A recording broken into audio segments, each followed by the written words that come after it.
Chapter में अपना जो अंशों का टॉपिक चल रहा था, अंशों का निर्गमन, इश्यू ऑफ शेयर्स, वो टॉपिक आपके कंप्लीट हो गया है। और शेयर्स वाले टॉपिक में हमने क्या है, अंशों का न्यून अभिदान, अधि अभिदान, इसके अलावा आपके बकाया मांग राशि, course in arrear, course in advance, उस पर इंटरेस्ट कैलकुलेट कैसे करते हैं, उन सब के बारे में हमने पढ़ लिया है। अब आगे आता है आपका दूसरा टॉपिक, ऋण पत्रों का निर्गमन, इश्यू ऑफ डिबेंचर्स। डिबेंचर्स ऋण पत्र क्या होते हैं? ऋण पत्र कंपनी के द्वारा जारी किया गया एक ऐसा प्रलेख है जो कंपनी द्वारा लिए गए ऋण को प्रमाणित करता है। ऋण पत्र कंपनी के द्वारा जारी किया गया एक ऐसा प्रलेख है, ऐसा डॉक्यूमेंट है जो कंपनी के द्वारा लिए गए ऋण को प्रमाणित करता है। एक तरह से ये कंपनी के द्वारा लिया गया ऋण है। अब अंतर क्या है और ऋण में और ऋण पत्रों में, कि और जो ऋण होता है वो एक साथ होता है, इसमें क्या है, ऋण को क्या है वही छोटे छोटे टुकड़ों में बांट दिया जाता है। जिस प्रकार से कंपनी की जो पूंजी होती है छोटे छोटे टुकड़ों में बटी हुई होती है, जिसे हम अंश बोलते हैं, शेयर बोलते हैं, ऐसे ही ये जो ऋण होता है ये भी एक छोटे छोटे टुकड़ों में बटा हुआ होता है, और प्रत्येक जो टुकड़ा है वो क्या कहलाता है, डिबेंचर्स, ऋण पत्र। ठीक है। और जब निश्चित है कि जब कंपनी के द्वारा ऋण लिया गया है तो ऋण पर कंपनी के द्वारा ब्याज का भुगतान भी किया जाता है। जैसे कंपनी अंशों पर लाभांश का भुगतान करती है, क्योंकि अंश जो है जिन व्यक्तियों के द्वारा खरीदे जाते हैं, जिसे हम अंशधारी शेयर होल्डर कहते हैं, वो कंपनी के स्वामी होते हैं, और कंपनी के स्वामी को बदले में लाभों में हिस्सा प्राप्त होता है। ऐसे ही कंपनी के द्वारा जो ऋण पत्र जारी किए जाते हैं, उन ऋण पत्रों को खरीदने वाले जो व्यक्ति है वो कहलाते हैं ऋण पत्रधारी, डिबेंचर होल्डर। ऋण पत्र खरीदने वाले जो व्यक्ति हैं वो क्या कहलाते हैं, डिबेंचर होल्डर, ऋण पत्रधारी। और ये ऋण पत्रधारी है, ये कंपनी को ऋण प्रदान करते हैं, इसके बदले में उनको कंपनी से ब्याज प्राप्त होता है। अच्छा, कितना ब्याज प्राप्त होगा, ये ब्याज पहले से निश्चित होता है। जितने भी ऐसे ऋण पत्र होते हैं उन पर कंपनी के द्वारा कितने ब्याज का भुगतान किया जाएगा, ये ब्याज की दर पहले से निश्चित होती है। उस निश्चित दर से ही कंपनी के द्वारा ब्याज का भुगतान किया जाता है। कंपनी को चाहे लाभ हो या नहीं हो, ब्याज की राशि का कंपनी को भुगतान करना पड़ता है, क्योंकि ये लाभों पर प्रभार होता है। जैसे प्रश्न में दे रखा है 8% डिबेंचर्स। 8% डिबेंचर्स का मतलब है कि ये ऐसे ऋण पत्र है जिन पर 8% की दर से ब्याज का भुगतान किया जाएगा, यानी कि इन पर ब्याज की दर निश्चित होती है। और चूंकि ऋण पत्र खरीदने वाले व्यक्ति, जिसको हम डिबेंचर होल्डर्स बोलते हैं, ये कंपनी को ऋण प्रदान करते हैं, यानी कि कंपनी के ऋणदाता होते हैं, इसलिए इनको केवल ब्याज प्राप्ति का अधिकार होता है। कंपनी के संचालन या प्रबंधन में इनको भाग लेने का कोई अधिकार नहीं होता है। ठीक है। इसलिए अंशधारी कंपनी के स्वामी होते हैं, और ऋण पत्रधारी, डिबेंचर होल्डर, ये कंपनी के ऋण पत्रधारी होते हैं, ऋणदाता होते हैं, जिनको बदले में कंपनी से ब्याज प्राप्त होता है। ठीक है। तो मैंने अभी ऋण पत्रों की डेफिनेशन बताई कि ऋण पत्र कंपनी के द्वारा जारी किया गया एक ऐसा प्रलेख है, ऐसा डॉक्यूमेंट है जो कंपनी द्वारा लिए गए ऋण को प्रमाणित करता है। ठीक है। अच्छा, ये ऋण पत्र है, जिस प्रकार से कंपनी के द्वारा अंश जारी किए जाते हैं, उसी प्रकार से वही 10 रुपये, 20 रुपये, 50 रुपये, 100 रुपये का जारी किया जाता है, और इस पर भी कंपनी अंशों की तरह ही राशि की मांग करती है। बस अंतर इतना ही होता है कि अंशों पर कंपनी लाभांश का भुगतान करती है और ऋण पत्रों पर ब्याज का भुगतान करती है। ऐसे जो ऋण पत्र होते हैं, ये इनके बहुत से प्रकार होते हैं। तो टाइप्स ऑफ डिबेंचर्स, ऋण पत्रों के प्रकार। पहला इसमें आपके दे रखा है सिक्योर्ड एंड अनसिक्योर्ड डिबेंचर्स, सुरक्षित और असुरक्षित ऋण पत्र। सुरक्षित ऋण पत्र, सिक्योर्ड, यानी कि ऐसे ऋण पत्र जब कंपनी के द्वारा जारी किए जाते हैं तो कंपनी क्या करती है, उन ऋण पत्रों की सुरक्षा के लिए जमानत के रूप में ऋण पत्रधारियों के पास में कोई संपत्ति सुरक्षित रखती है। यदि कंपनी अपने ऋण का भुगतान नहीं कर पाती है तो ऋण पत्रधारी उस संपत्ति को बेच करके अपने ऋण की राशि को वसूल कर लेते हैं, इसलिए ऐसे सुरक्षित ऋण पत्र कहलाते हैं। तो ये कहलाते हैं सिक्योर्ड डिबेंचर। दूसरा है आपके अनसिक्योर्ड डिबेंचर्स, असुरक्षित ऋण पत्र। ऐसे ऋण पत्र जब कंपनी के द्वारा जारी किए जाते हैं तो इन पर जमानत के रूप में कंपनी के द्वारा कोई संपत्ति नहीं रखी जाती है। यदि कंपनी किसी कारणवश ऋण पत्रों का भुगतान नहीं कर पाती है तो ऋण पत्रधारियों के पास में सुरक्षा के लिए कोई साधन नहीं होता। दूसरा है रजिस्टर्ड एंड बियरर डिबेंचर्स।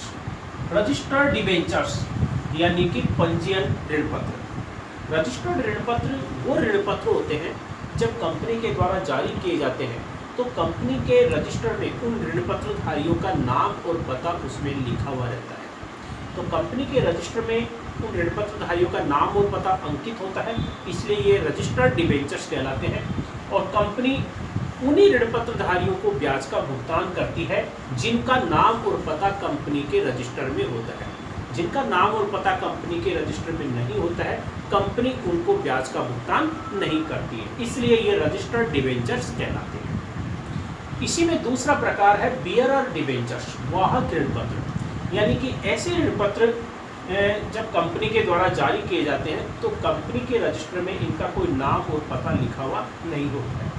ऐसे ऋण पत्रों के जो मालिक होते हैं, ऋण पत्रधारी होते हैं, जब चाहे अपने ऋण पत्रों का ट्रांसफर किसी दूसरे व्यक्ति को कर सकते हैं, यानी कि दूसरे व्यक्ति को हस्तांतरित कर सकते हैं। यानी कि ऐसे ऋण पत्रों का हस्तांतरण करना बहुत आसान है, क्योंकि कंपनी के रजिस्टर में इनका कोई नाम और पता नहीं होता है। इसलिए जिस व्यक्ति को यह हस्तांतरित किया जाता है वही व्यक्ति उन ऋण पत्रों का मालिक बन जाता है। यानी कि केवल हस्तांतरित करने मात्र से ही वो व्यक्ति उन ऋण पत्रों का मालिक बन जाता है, और जिस व्यक्ति के पास में वो ऋण पत्र होते हैं ब्याज भी उसी को मिलता है, जबकि रजिस्टर्ड ऋण पत्र में जिसका नाम और पता होता है उसी को ब्याज मिलता है। तीसरा है आपके रिडीमेबल और इरिडीमेबल डिबेंचर्स। रिडीमेबल डिबेंचर्स शोधनीय ऋण पत्र, यानी कि ऐसे ऋण पत्र कंपनी के द्वारा निश्चित अवधि के लिए जारी किए जाते हैं, यानी कि इनका एक निश्चित पीरियड होता है, जैसे 5 साल, 7 साल, 10 साल, 12 साल। उस अवधि के पूरा होते ही कंपनी उन ऋण पत्रधारियों को उनका पैसा यानी कि ऋण की राशि वापस लौटा देती है, रिफंड कर देती है। इसलिए ये शोधनीय ऋण पत्र कहलाते हैं, यानी कि एक निश्चित अवधि के बाद में कंपनी के द्वारा उनके ऋण की राशि का भुगतान करना पड़ता है। यानी कि कंपनी चलती रहती है, लेकिन अवधि यदि पूरी हो गई है तो ऋण पत्रधारियों का पैसा उन ऋण पत्रधारियों को लौटाना पड़ेगा। तो ये शोधनीय ऋण पत्र कहलाते हैं। दूसरे हैं इरिडीमेबल डिबेंचर्स, अशोधनीय ऋण पत्र, यानी कि ऐसे ऋण पत्र जो कंपनी के जीवन काल में शोधनीय नहीं होते। यानी कि कंपनी जब तक चलती रहती है कंपनी इन ऋण पत्रधारियों को भुगतान नहीं करती है। जब कभी कंपनी का समापन होता है, कंपनी बंद होती है, तो ही कंपनी उन।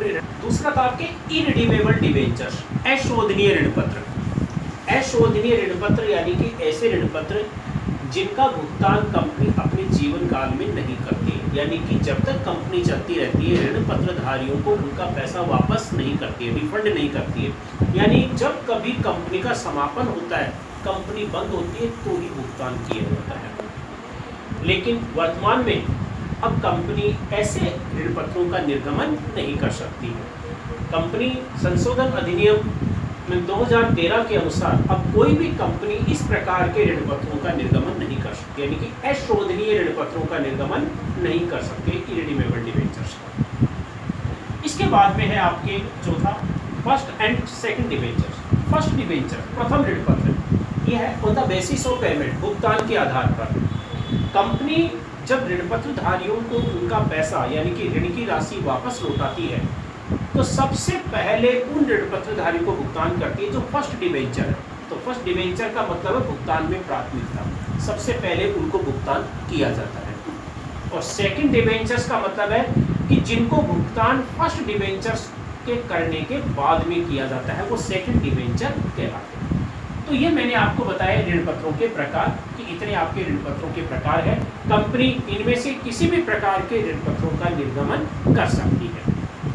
दूसरा मैंने बताया कि ऋण पत्रों पर पहले क्या है, ब्याज की जो दर होती है लिखी हुई रहती है, निश्चित होती है ये कि कितने ब्याज का भुगतान किया जाता है। तो इनसे पहले 7, 8, 9, 10, 5 कितना भी लिखा हुआ है, इसका मतलब वो ब्याज की दर है और कंपनी उसी दर से ब्याज का भुगतान करेगी। तो ये तो मैंने प्रकार बताए। अब देखो अंशों में और ऋण पत्रों में अंतर क्या है।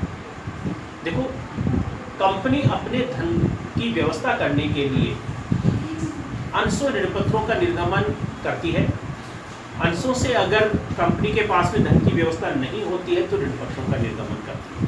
ठीक है, दोनों ही कंपनी के धन की व्यवस्था करते हैं, लेकिन इन दोनों में काफी अंतर होता है। तो अंतर क्या है अंशों ऋण पत्रों में अंतर?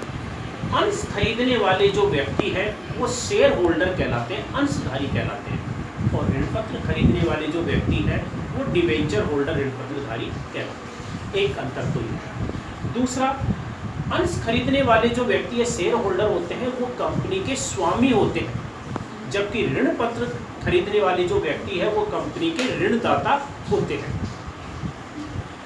दूसरा कि अंशधारियों को बदले में लाभांश प्राप्त होता है, लेकिन ये लाभांश है पूर्वाधिकार अंशों के अलावा और अंशों पर निश्चित नहीं होता है, और पूर्वाधिकार अंशों पर भी लाभांश का भुगतान तभी किया जाता है जब कंपनी को लाभ होता है। यदि कंपनी को लाभ नहीं होता है तो चाहे इक्विटी शेयर हो चाहे प्रीफरेंस शेयर हो, कंपनी लाभांश का भुगतान नहीं करती है, लेकिन ऋण पत्रधारियों को ब्याज का भुगतान अवश्य किया जाता है, यानी कि उनका जो भुगतान है वो निश्चित होता है। तो अंशों पर जो है भुगतान है वो निश्चित नहीं होता है, कंपनी को लाभ होने की दशा में किया जाता है लाभांश का, जबकि ऋण पत्रधारियों को ब्याज का भुगतान निश्चित रूप से किया जाता है, चाहे कंपनी को लाभ हो या नहीं। दूसरे, अंशों पर लाभांश की दर जो होती है निश्चित नहीं होती है, कंपनी उसमें पूर्वाधिकार अंशों में भी परिवर्तन कर सकती है। अगर लाभ कम होते हैं तो भुगतान जो है कैंसिल कर सकती है, लेकिन ऋण पत्रों पर ब्याज की दर होती है वो निश्चित होती है। अंशधारी जो होते हैं कंपनी के स्वामी होते हैं, कंपनी के संचालन और प्रबंध में भाग लेने का इनको पूरा अधिकार होता है। इनको वोटिंग का यानी कि मतदान का अधिकार होता है क्योंकि ये कंपनी के स्वामी होते हैं, लेकिन ऋण पत्रधारियों को कंपनी के संचालन और प्रबंध में भाग लेने का कोई अधिकार नहीं होता है, क्योंकि ये कंपनी के ऋणदाता है। इनको केवल ब्याज प्राप्त करने का अधिकार है, कंपनी के संचालन या प्रबंध में किसी भी प्रकार से ये हिस्सा नहीं ले सकते हैं, प्रत्यक्ष या अप्रत्यक्ष। ठीक है, तो ये आपके अंशों ऋण पत्रों में अंतर हो गया। तो मैंने आपको ऋण पत्रों के प्रकार बताए, अंशों ऋण पत्रों में अंतर क्या होता है ये मैंने आपको बताया। ऋण पत्रों के बारे में बताया, ऋण पत्र क्या होते हैं, ऋण पत्रों के प्रकार कितने होते हैं, अंशों ऋण पत्रों में अंतर क्या होता है। मैंने अभी ये बताया था कि कंपनी ऋण पत्रों का निर्गमन ठीक उसी प्रकार से करती है जैसे अंशों का निर्गमन करती है। जैसे कंपनी अंशों को जारी करती है और अंश 10 रुपये का, 20 रुपये का, 50 रुपये का या 100 रुपये का होता है, ठीक उसी प्रकार से ऋण पत्र भी 10 रुपये का, 20 रुपये का, 50 रुपये का, 100 रुपये का होता है। ठीक है, अंश का मैंने बताया था कि अंश जो है 2 प्रकार से जारी किए जाते हैं, उनके मैंने आपको 2 प्रकार बताए थे। इश्यू एट पार, सममूल्य पर निर्गमन, और दूसरा आया था इश्यू एट प्रीमियम, प्रीमियम पर निर्गमन।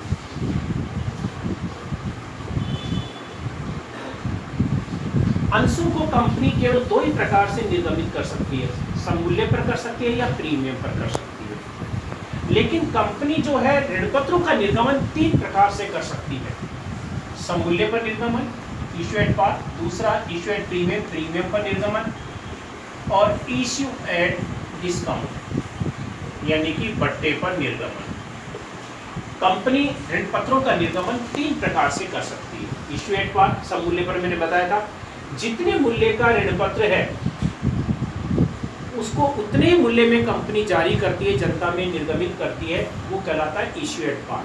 जैसे एक ऋण पत्र का मूल्य 100 रुपये, फेस वैल्यू उसकी 100 रुपये, और 100 रुपये वाले ऋण पत्र को कंपनी 100 रुपये में ही जनता में जारी कर रही है, तो वो क्या कहलाता है इश्यू एट पार, सममूल्य पर निर्गमन। दूसरा है इश्यू एट प्रीमियम, प्रीमियम पर निर्गमन। जैसे अंश की इसकी ऋण पत्र की फेस वैल्यू है वो 100 रुपये है, और 100 रुपये का ऋण पत्र 110 रुपये में, 120 रुपये में, यानी कि ज़्यादा मूल्य पर जारी किया जाता है, तो उसको हम कहते हैं प्रीमियम पर निर्गमन, इश्यू एट प्रीमियम। जिस प्रकार से अंश जारी करती है ऐसे ही ऋण पत्र भी जारी करती है।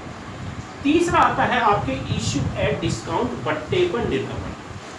कंपनी अंशों का निर्गमन बट्टे पर नहीं कर सकती है, पहले कर सकती थी लेकिन अब वर्तमान में नहीं कर सकती है। लेकिन कंपनी ऋण पत्रों का निर्गमन बट्टे पर कर सकती है। बट्टे का मतलब है कि जैसे ऋण पत्र का मूल्य है 100 रुपये, फेस वैल्यू 100 रुपये है और 100 रुपये वाले ऋण पत्र को 80 रुपये में या 90 रुपये में जारी करती है, यानी कि कम मूल्य पर जारी करती है, तो उसे हम कहते हैं बट्टे पर निर्गमन। ठीक है, तो इस प्रकार से कंपनी ऋण पत्रों का निर्गमन 3 प्रकार से कर सकती है। अब इनमें एंट्रीज वगैरह जो होती है, देखो प्रीमियम की जो एंट्री होती है ठीक उसी प्रकार से होती है जैसे हम अंशों में करते हैं।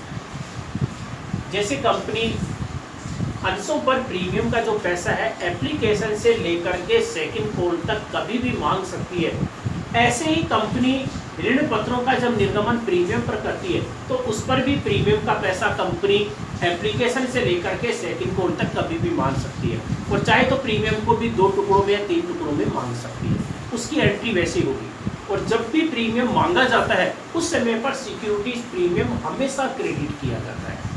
जिस समय भी प्रीमियम मांगा जाता है कंपनी के द्वारा, सिक्योरिटीज प्रीमियम हमेशा क्रेडिट होता है। शेयर्स में भी हमने यही एंट्री की थी, चाहे अलॉटमेंट पर मांगा जाए चाहे फर्स्ट कॉल पर मांगा जाए, सिक्योरिटीज प्रीमियम क्रेडिट होता है।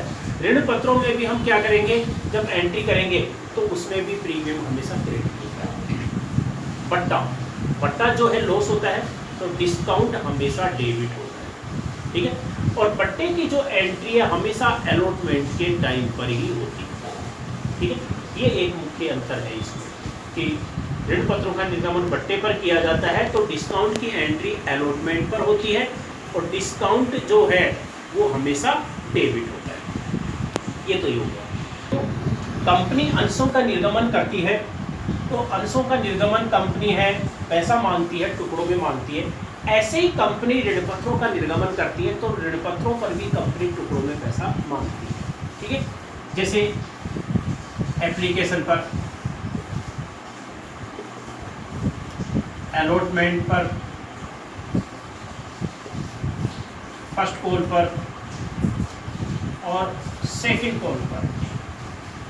जिस प्रकार से कंपनी अंशों पर, आवेदन पर, अलॉटमेंट पर, फर्स्ट कॉल पर और सेकंड कॉल पर पैसे की डिमांड करती है, ठीक उसी प्रकार से ऋण पत्रों पर भी ये पैसा मांगा जाता है। तो अब ये 2 टुकड़ों में, 3 टुकड़ों में या 4 टुकड़ों में कैसे भी मांगा जा सकता है। एंट्रियां जो है आपके ठीक उसी प्रकार से होगी जैसे हम अंशों की एंट्री करते हैं। कि मामूली सा अंतर होगा।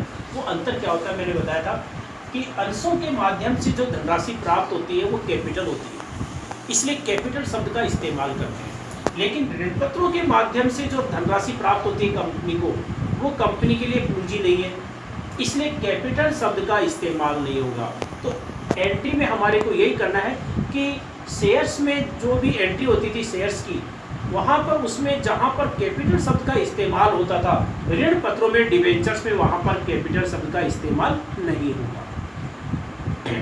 जैसे बैंक वाली एंट्री, आवेदन राशि प्राप्त हुई तो दोनों में सेम एंट्री होगी। Bank account DR to share application, इसमें एंट्री क्या कर देंगे, bank account DR to debenture application. फिर शेयर्स में हम वो पैसा किस में ट्रांसफर करते हैं, शेयर कैपिटल में, share application account DR to share capital. लेकिन इसमें मैंने बताया कैपिटल शब्द का इस्तेमाल नहीं करेंगे, बाकी वैसे शेयर की जगह क्या आ जाएगा, डिबेंचर। तो जैसे उसमें दूसरी एंट्री जो शेयर कैपिटल में ट्रांसफर करते हैं, तो डिबेंचर्स में हम एंट्री है वो क्या करेंगे, जैसे debentures application account DR to debentures, यानी कि कैपिटल शब्द का इस्तेमाल नहीं करेंगे। ऐसे अलॉटमेंट का पैसा मांगा जाता है तो शेयर्स में हम एंट्री करते हैं share allotment account DR to share capital. इसमें एंट्री क्या करेंगे, debenture allotment account DR to debentures. First call में, सेकंड कॉल में, सब में बस एक मामूली सा अंतर यही है कि इसमें हम शेयर की जगह एक तो डिबेंचर शब्द का इस्तेमाल करेंगे और एक कैपिटल शब्द का इस्तेमाल नहीं करेंगे।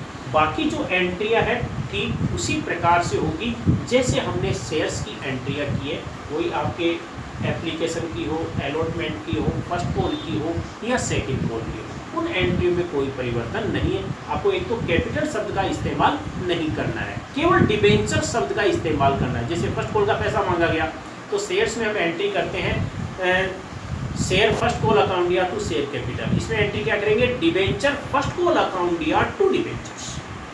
ठीक है। ऐसे ही सेकंड कॉल में शेयर में हम मांग की एंट्री करते हैं, शेयर सेकंड कॉल अकाउंट या टू शेयर कैपिटल। इसमें हम एंट्री करेंगे डिबेंचर सेकंड कॉल अकाउंट या टू डिबेंचर्स, बस कैपिटल शब्द का इस्तेमाल नहीं करेंगे, बाकी सारी एंट्री उसी प्रकार से है। तो क्या है ऋण पत्रों की डेफिनेशन, उनके प्रकार और अंश और ऋण पत्रों में अंतर बताया, और थोड़ा मैंने बताया कि एंट्री क्या करते हैं। अगली बार मैं आपको फिर बताऊंगा कि ऋण पत्रों की जो एंट्रियां हैं वो कैसे की जाती है।